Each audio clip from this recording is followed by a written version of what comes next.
I had an extremely frightening, dangerous encounter with a stranger in the summer of 1991. I was 9 years old and lived in a very small town in Colorado.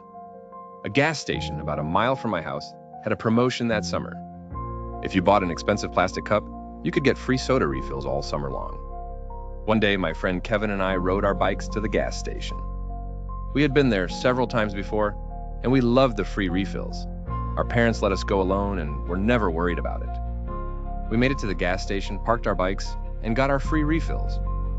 As we were getting back on our bikes, an old man approached us and said something like, "Hi kids, I'm Santa Claus. Would you like to come see my house at the North Pole?" He wasn't wearing the costume, of course.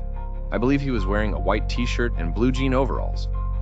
Now, I must give it to the creep. He looked just like Santa, white beard and all. But thankfully, I knew that Santa wasn't real, at least 1 year prior to this. And something about the way he spoke seemed wrong. He seemed too eager and frantic as well. I began to notice other disturbing things.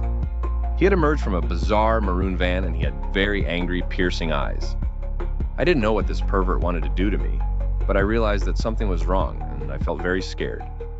Because I was so young and had never been taught about stranger danger, I didn't know what to do, so the rest of this is a blur. I didn't realize that the best thing to do was to drop the bike, grab my friend, go back into the gas station and ask someone for help. What I did instead was tell the pervert, "No thank you," and start riding back home with my friend, with the damn cup still in my hand. Kevin and I both felt terrified. We were pedaling as fast as we could. All we knew was that we had to get home immediately. About halfway back, I noticed that the creep had gotten into his van and started following us. Kevin was ahead of me and Santa was right on my tail.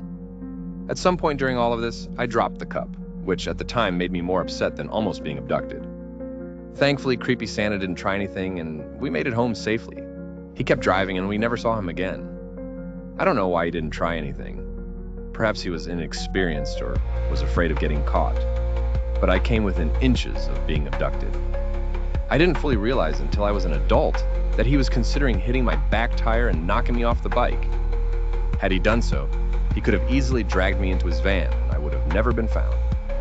This encounter was far more horrifying than I'm able to describe. There's something inexplicably traumatic about being chased down, a large vehicle immediately behind you.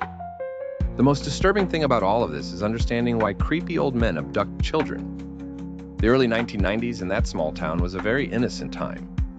Candy cigarettes were still sold at that gas station, and I knew nothing about abductions, rapes, or murders. And although I wouldn't have been able to explain that experience with such words, I immediately understood that monster's intent. He put an intense fear in me that permanently changed the way I think about personal safety.